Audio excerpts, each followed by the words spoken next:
to the Sideline podcast. I'm one of your hosts, Derek Perez, alongside Francisco Marinas, and let's get straight into it. By the time you're watching this, in a few hours we'll have UFC Saudi Arabia will go down, and let's just get straight into it. Like you said, the first fight is the best part about these podcasts. Hamdi Abdelwahab. Abdul Wahab is what he meant. Versus Jamal Pogues. This is a pretty even fight. Jamal Pogues. Actually, let me let you go first. Hamdi is the more physical fighter. Yeah, because he's been suspended for 2 years because of steroids. So I think most people agree on that.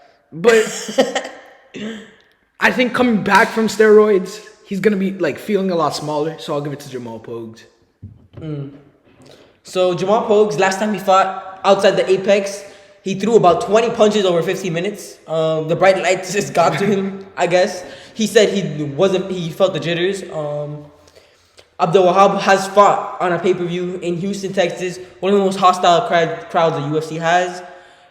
He didn't feel any pressure. He won, even though that win was taken back because he was on... PD. He was using, Like a bum. But he follows me on Instagram, and he's liked a couple of my messages, so give me Hamdi by decision. No. Okay. Moving on. Bogdan Grad versus Lucas Alexander. Who you got? Bogdan Grad. As much as I love Lucas Alexander, I'm going to agree with you there. Just look how white he is. That's not what he looks like, bro. Oh, really? He's darker than that?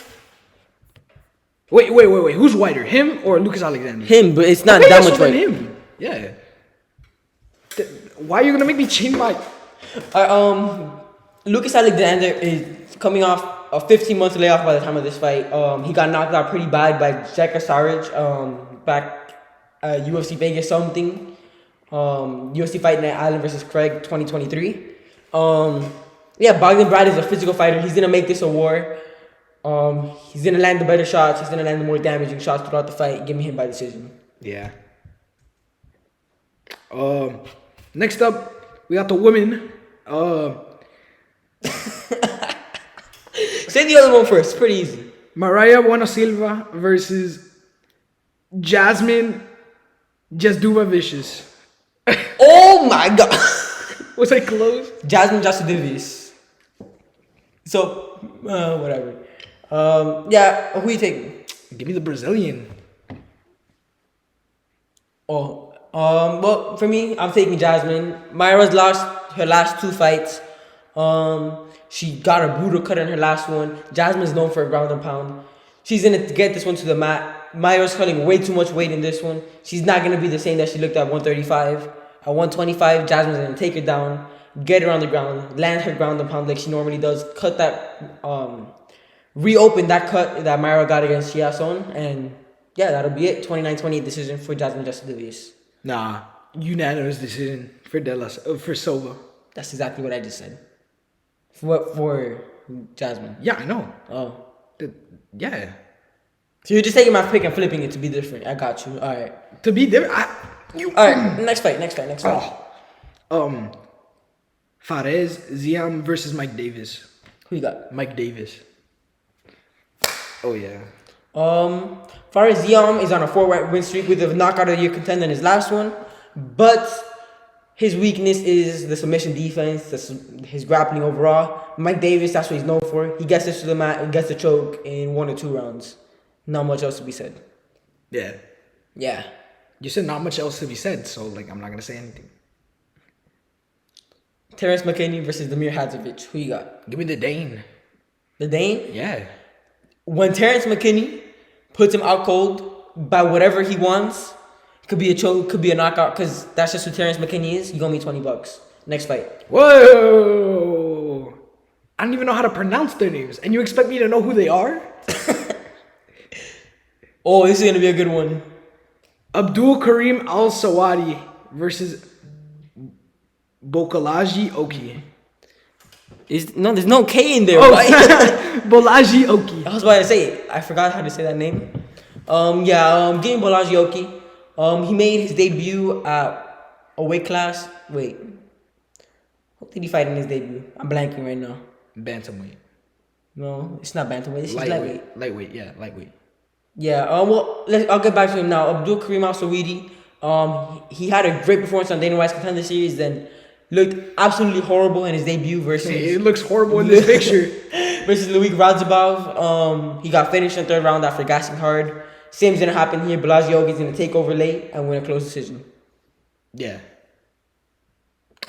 Next up, heavyweight bout, Samil Gaziev. No, Samil the Meal Gaziev. So I did say it right. Samil the Meal. You forgot the Meal. Are you just saying that because he looks fat? That's literally his nickname. That's kind of fat. That's his nickname. That's fat phobic. Okay, I'm fat phobic. Give me Samil the Meal Gaziev to beat this American NPC named Thomas Peterson. Well, I'm gonna choose him because he's the better wrestler. Samil? Yeah. Exactly. That's why I'm choosing him too. You copying me. You're copying me. That means you're copying me. Lay and pray grappling by Samil the Meal to get a boring 30-27 decision. Moving on. I think submission. You think submission? Yeah. You know wrestling has nothing to do with submissions, right? Well, he's gonna hit him with the. That would mean he's the better jiu-jitsu fighter. Yeah, that too. I'm watching you. Next up, featherweight bout, Mohamed Namiov versus Khan Ofi. Khan Ofi. Yeah, give me Naimov here. Ofli got knocked out brutally just a few months ago by Myron Santos, who was making his debut. He got the Mickey Mouse ears. Naimov has looked great throughout his UFC career. He's coming off a loss. But against Felipe Lima, that loss has aged super well. Felipe is turning into one of the better fighters in the UFC. Give me Naimov by knockout later in the fight, round 2 or 3. It's gonna be split decision. For who? For Naimov. Got you. That's not a bad prediction, honestly. Yeah, I know it's not because I made it. Next up, middleweight bout, Ikram Askarov versus Andres Muniz. There's no S in Andre. Andre Muniz. I need to make sure you get these perfect. Give me the Russian. Give me the Russian as well. I don't know by what. I need to do more research for this fight. We're doing this a week before. I normally do my film throughout fight week. I'm taking Aliskerov. Right now I'm leaning sub, but this could be by knockout, by decision. He looks like to be the better fighter everywhere, minus the submission skills. But yet, Muniz might get too aggressive. And even though he's the better grappler, he might get beaten in his own game. Yeah, Aliskerov is that good. He's coming off a loss to Robert Whittaker, but that's nothing to be ashamed of. He took that on short notice. Give me Aliskerov to win this one. Next up, bantamweight, Said Nurmagomedov versus Vinicius Oliveira. Who you got? I'm never choosing Nurmagomedov unless it's Islam, but he isn't really one of them. So yeah, just give me Vinicius Oliveira. Give me Said here. Vinicius lost. Boo! Vinicius lost his debut, or he won his debut. But what I meant to say is that he was losing the first 8 minutes by being controlled, held down on the mat. That's what Said is gonna do to him.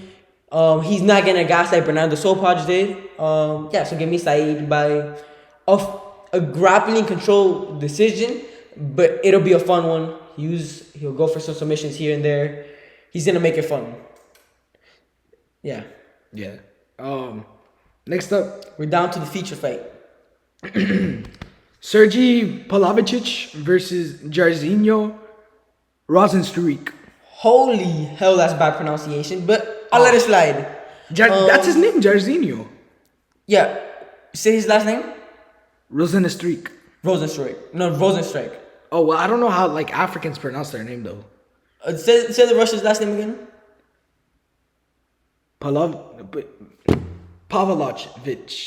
Yeah, Pavlovich. Pavlovich. Same thing. Not the same thing. Pavlovich. Give me Pavlovich by knockout here. Rozenstruik has only been finished twice by knockout throughout his entire career. But this is looking to be number 3. Pavlovich has a similar style to Ngongu, like you would say. Ngongu? He has crazy power in his hands. His chin just isn't the same as Ngongu's. So yeah, I think Pavlich is gonna go out there, be aggressive. He knows that Pavlich Rose restriction could be touched, and that's what he's gonna do. Give me Pavlich by knockout within the first 2 minutes. Yeah. Next up, middleweight bout. Shara Magomedov versus Michael Page. Who you taking? It's time to turn the page on Michael Page. Give me Magomedov. That is a bar. That is a bar right there. And I couldn't agree more. Michael Page is already 37. Charles on his way up. The one-eyed Cyclops over here. He just won. He got a knockout on my birthday with a double spinning back fist. Yeah, Charles is the younger fighter, and if it goes to a close decision, the judges are gonna side with him as he is the hometown fighter. So everything is even on top of the fact that he has a 7-year age advantage, 7 years younger. Yeah, everything is pointing to Charles getting the win on Saturday night. Yeah. And then the main event of the afternoon, because the fight started at 12 p.m. Israel Adesanya versus Nasruddin Imavov. You had it right the first time, Nasruddin Damn. Imavov. Now give me Izzy by decision here. Imavov. You taking Imavov? Yeah. Why? Because Adesanya, he didn't look that good in his last fight. That's why. Yeah. All right, let me preach real quick. Adesanya, he's aging. Yeah, he's lost his last two to Sean Strickland and Drake Duplessis, who are the two best fighters in the division, and are fighting for the title a week after this fight, February 8th. Adesanya is a sniper. He likes to fight on the outside. Some could even say point fight, but he'll clip you if when the opportunity is right. He'll find that first shot. Nasruddin Imavov is also that type of fighter. If you fight in Izzy's game, you're not gonna beat him. Drake Duplessis beat Izzy by making a dirty fight, getting on the inside, fighting his style of fight. Sean Strickland, the same thing, pushing the pace. That's not how Nasruddin Imavov fights. Pushing the pace, watching for. That's not his style of fight. That's Izzy's kryptonite. This is the perfect matchup for Izzy. Unless Imavov gets us to the ground, this is Izzy all day. Nah. Nah. You know how hard it is to no-scope someone? Who said Izzy was gonna no-scope him? You said Izzy is a sniper. I don't see no scope on Izzy. Give me Imavov. I also said Imavov was a sniper. You can't fight Izzy style fight with him. So, but he's French though. And France is one of the worst countries. I'm sorry. How? How? Yeah, they fought in 2 world wars. They fought in the second amount of wars, most amount of wars. Hold up. I forgot how to do this. That's all I gotta say. But ooh la la wee wee. Izzy est un garçon. I don't know what you're saying. Give me Izzy by decision. I basically said Izzy is a little boy and Imavov is gonna diddle him. Sure. You wanna place a bet? How confident are you on a bet? $5.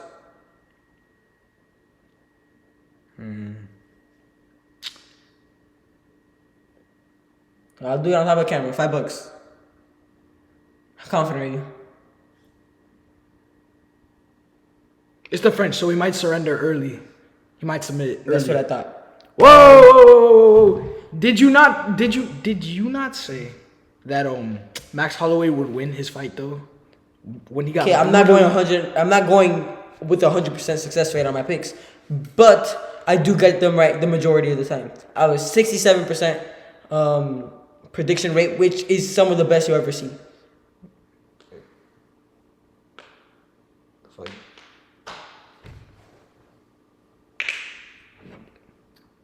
What happened?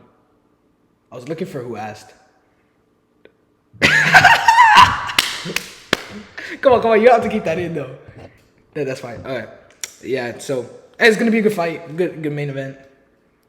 Adesanya by decision. No. Potential late finish. Imavov by submission. It's honestly probably his only route to winning, so not a bad pick. Yeah, I know, because I watch UFC. As you can. All right. All right, boys. Have a good one. Chama. Chama.